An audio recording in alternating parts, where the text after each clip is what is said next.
Dr. Raymond Francis joins us live now from Fort Lauderdale, Florida. Hi there, doctor. Hey, how are you? Good, good. I'm so glad we could make this work out. So you have this book that's called Never Be Sick Again, and that sounds amazing, but it's hard to believe.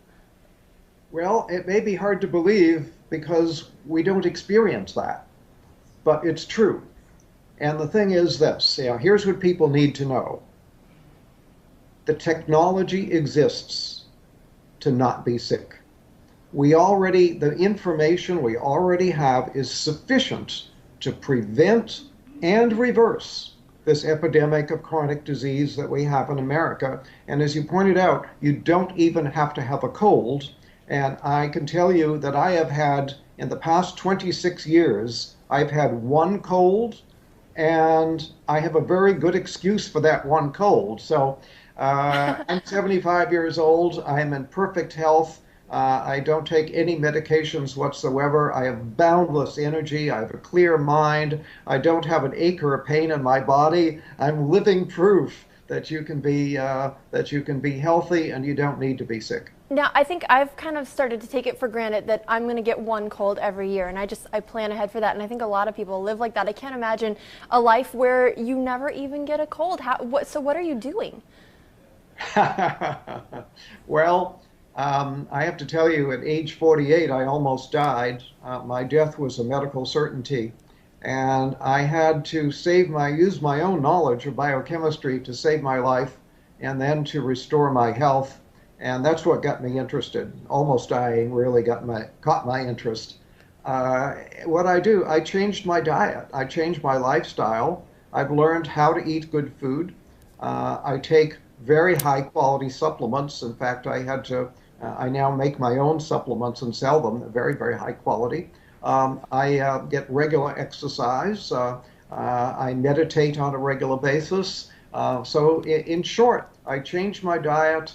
I changed my lifestyle, and I take very high quality supplements, and that's why I'm so healthy. So what are some changes that all of us can take? Because not everyone is able to, make their own supplements in their home. So what are some simple things that we can do right now to keep ourselves from getting sick again? Okay, well, simple things. If you want to do one thing and only one thing, get off of sugar. Sugar is a deadly metabolic poison. And if you look at it from a biochemical standpoint as to what happens to you when you eat sugar, I wish I had a blackboard here right now and I could fill a whole wall with what happens when you eat just 1 teaspoon of sugar. Now, what about the sugar in, say, like fruit or apple juice or something like that? Well, apple juice, no, but fruit. If you eat a piece of fruit, that's okay. Okay. A fruit juice is not okay because you get too much bioavailable sugar and you get a sugar spike in your blood. But when you get a sugar, you can eat 1 teaspoon of sugar. Within 2 hours, your immunity will be reduced by 50%.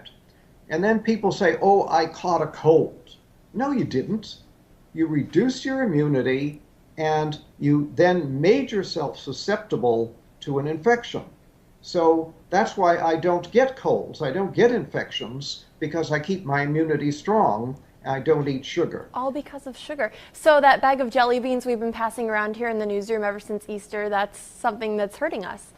Bad idea. Bad idea. Yeah, you don't want to do that. Sugar, as I say, is a deadly metabolic poison. And what I mean by that is that it screws up all of your biochemistry. Just 1 or 2 teaspoons of sugar will throw your normal biochemistry into chaos for a period of 6 to 8 hours. And that's not very much sugar. It doesn't sound like a lot. Sugar.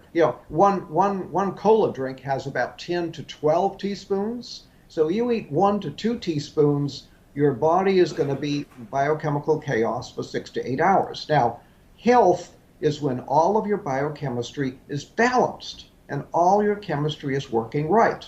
When you eat sugar, you throw that balance out for 6 to 8 hours. So if you eat sugar in the morning, put some sugar in your coffee or have a breakfast cereal with a contained sugar, and then have more sugar at lunch and more sugar in the evening, guess what? Your body is going to be in biochemical chaos 24 hours a day. So what's a good amount then to get on a daily basis? None. None. None. Yeah. Uh, I'm in Sugar trouble. should be outlawed. Basically should be outlawed. We should not, and here we allow children, we don't allow children to smoke cigarettes. We don't allow children to drink alcohol, but we allow them to buy sugar and eat sugar. Sugar is far more dangerous than alcohol or cigarettes. Really? Yeah, I was going to ask you, what do parents need to do? Because you're going to have a hard time convincing your child who wants candy right now that that's not good for them. Right. I understand the problem. I'm well aware of it. But you asked the question, what can people do? That's one thing anybody can do to improve their health. Sugar causes every imaginable disease. For example, Alzheimer's. Sugar is the leading cause of Alzheimer's. Sugar is a major cause of cancer, a major cause of heart disease, a major cause of diabetes. This is, it's a major cause of colds and flu. Sugar is a deadly metabolic poison. Get off of it. Now, let me ask you, how did you come to this understanding of sugar? Because if it's so bad, why aren't we hearing about this all over the place? A lot of